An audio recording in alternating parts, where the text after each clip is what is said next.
যে মেয়েটা একটা ডিম ভাজতে যেয়ে হাত পুড়িয়ে ফেলতো সেই মেয়েটা আজকে সেরা রাঁধুনি, কারণ সে একটা ঘরের বউ। আসসালামু আলাইকুম এভরিওয়ান, আশা করি আপনারা সবাই ভালো আছেন। আলহামদুলিল্লাহ আমিও খুব ভালো আছি। আবারও নতুন একটা ভিডিও নিয়ে আপনাদের মাঝে হাজির হয়েছে, আশা করছি আপনাদের কাছে ভালো লাগবে। শাকগুলো গতকালকে রাত্রে আনা ছিল, সেগুলো কেটে পরিষ্কার করে ফ্রিজে রাখছি। আর সকাল সকাল যেন রান্না একটু খুব তাড়াতাড়ি হয়, এই জন্য কিন্তু আমি রাতে কিছু কাজটা গুছিয়ে রাখার চেষ্টা করি। তো শাকটা যেহেতু আমার কাটা ছিল, বাকি সিমগুলো আমি কাইটা পরিষ্কার করে পেঁয়াজ দিয়ে সব কিছু কাটাকাটি শেষ করে কিন্তু রান্নাঘরে এসে রান্নাটা বসাই দিছি। আর এখন আমি প্রথমেই সিমটা বসাবো, এই জন্য কিন্তু সিমের জন্য একটু মশলা কষাইতেছিলাম।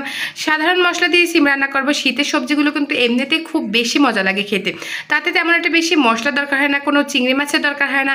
আমার কাছে এমনিতেই খুব ভীষণ পছন্দ হয়। তো এই সিমগুলো আমি কষাই নিছি, এখন পরিমাণ মতো ঝোল দিয়ে দেবো। আর সিমটা পারফেক্টলি সেদ্ধ হলেই কিন্তু সিম রান্না শেষ। আমার কাছে শীতের সবগুলো সবজি অনেক পছন্দ, এজন্যই আমার কাছে শীতটা বেশি ভালো লাগে সবজির কারণে।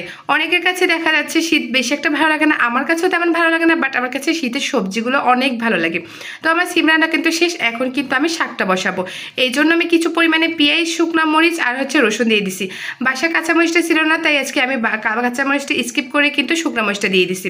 তো আমি এখন একটু হালকা ভেজে তারপর শাকটা দিয়ে দেবো।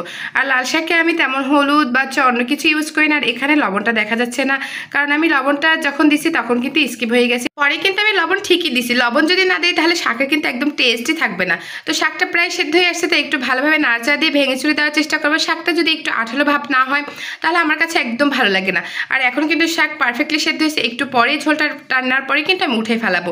তো শাক রান্নাও শেষ, আমার সিমটাও রান্না শেষ হয়েছে, এখন আমি মাছটা রান্না করবো। এই জন্য আমি ফ্রাই প্যানে বেশি পরিমাণে একটু তেল দিয়ে নিচ্ছি, যেহেতু আমি এখানে দুইবার মাছ ভাজবো। আর পোমা মাছে যদি একটু তেল কম দিয়ে ভাজি তাহলে ভালো একটা ভাজা হয় না, আর স্মেলটা একটু পোড়া পোড়া হয়। আর আমার বাসায় একদম হালকা মাছ ভাজা কেউই খেতে চায় না, পোমা মাছটা এমনিতেই নরম, তাই আমি একটু ডিপ করে ভাজার চেষ্টা করি। এইভাবে মাছ ভুনা করলে আমার বাসায় সবাই অনেক বেশি পছন্দ করে। তো একবার কিন্তু আমার মাছটা ভাজা শেষ, এখন আমি আরেকবার দিয়ে কিন্তু তারপর মাছ ভাজা শেষ করে কিন্তু মাছটা বসাবো। আর এখানে কিন্তু মাছ দিয়ে দিছি, তো মাছ ভাজার পর একটু তেল ছিল, সেখানে আরেকটু পরিমাণে তেল অ্যাড করে কিন্তু পেঁয়াজ দিয়ে কিন্তু আমি হালকা ভেজে এখানে আদা রসুন শুকনো মশলা সব কিছু আমি অ্যাড করব। পোমা মাছটা আমি সব মশলা দিয়ে একটু ভুনা করার চেষ্টা করি, আর ঝোল তো আমার কাছে ভালোই লাগে না, ভুনা করলে কিন্তু পোমা মাছটা ভালো লাগে। আমি ভিডিওর শুরুতে বলছিলাম একটা মেয়ে একসময় ডিম ভাজতে ভয় পেত, সেই মেয়েটা আজকে সেরা রাঁধুনি। নিজের সংসার হওয়ার পর কিন্তু সব মেয়েরাই শখ করে অনেক ধরনের অনেক সুন্দর সুন্দর আইটেম রান্না করে।